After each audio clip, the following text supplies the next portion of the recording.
Good morning and welcome to my kitchen. Today we're going to talk about something that's not quite something some of us don't like to talk about. That is the death of an animal. And sometimes we do have to put an animal down or turn them into meat. Otherwise we end up with a lot of really expensive pets. And most of us that live like this, we have those expensive pets. Whether it's the horse that we can no longer use. I've got one. A pony that was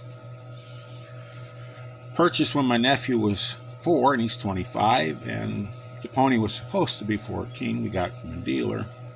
Really don't know. Probably older than 14 when we bought him. So he's a really old pony. We used to use him in the woods. Used him to do various chores. Pull a cart to town. Pull a sleigh in the winter. To feed with. He was quite a useful animal, but he's just no longer able to do that.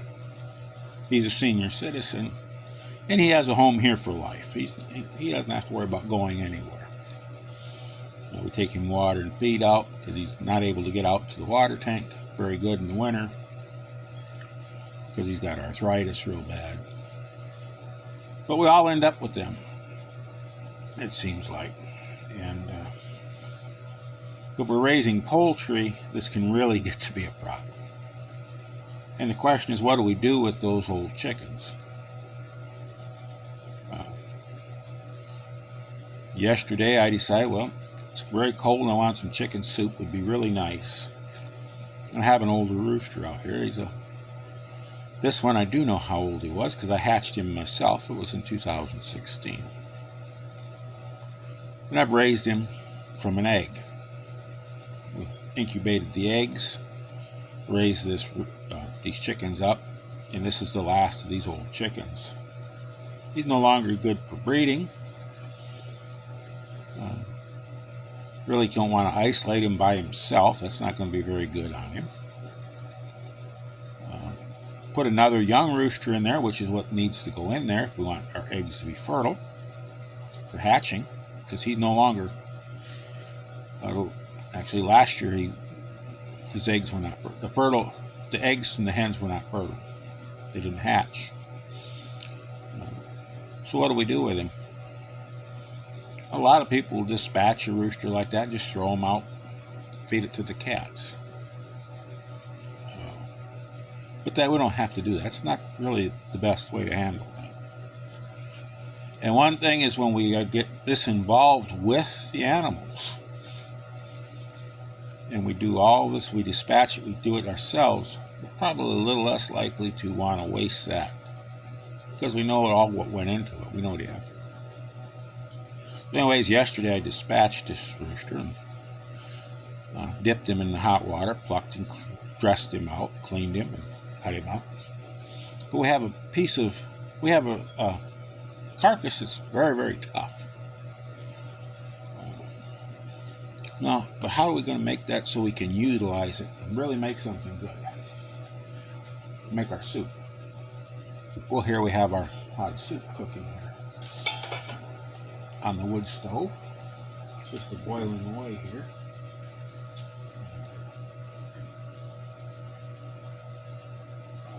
I scoop some of this out so you can see it here. But here's our chicken soup. We'll add some grain or noodles to this later.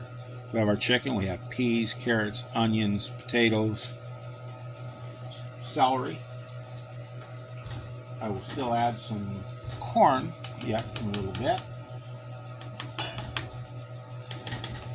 So I have to add some frozen corn. I wasn't going to, just right now I decided that's what we're going to do. But to make that meat tender, so we can cut it up and put it in our soup, there's two methods. We could cook it for hours and hours and hours. Or we can use this. This is a pressure cooker. It's not a pressure canner. This is a pressure cooker, a pressure pot. Works the same way. This is a Miro brand. There's many brands out there. Has this weight on top, and when we put this on the cook, we'll go at 15 pounds for 45 minutes to an hour with one that's that old. Top, that's how the top comes off. And this has this gasket in here. We'll put this gasket in our top. We don't store it with the gasket in there like that. Set that aside.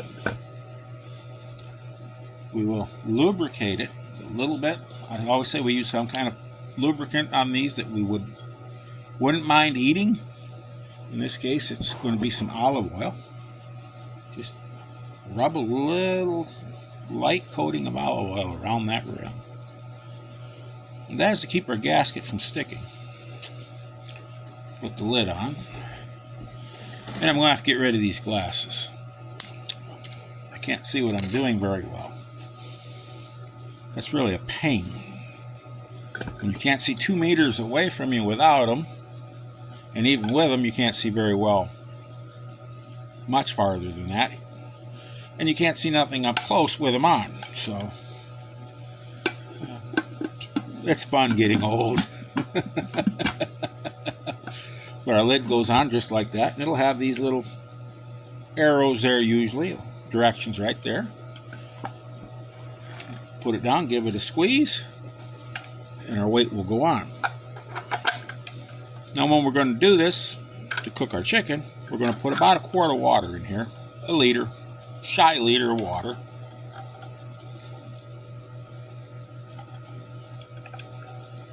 Huh. Look at that, I did what well, I'll have to get that. One thing these older ones can do, there it went, is this little lock can stick. Sometimes that's what causes that lock to come down, is pressure. That lock can drop down and stick, and you may have to sometimes wiggle that a little bit, tip it to get that lock loose. Especially on an older pot like this. This one's probably 50, 60 years old or more. So they are an investment that lasts a long time. But we'll put our water in here, and we will put our cut up, cleaned, dressed chicken in there. Leave the skin on. And cook it for our 45 to 50 minutes. At which time we'll set it aside. Set it up here on the top, set it somewhere, and let it cool.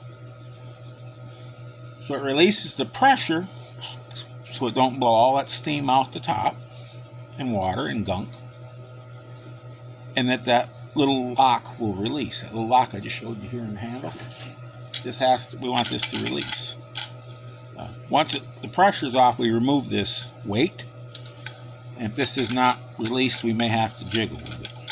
These older ones are bad about that. The newer ones are a lot easier to use.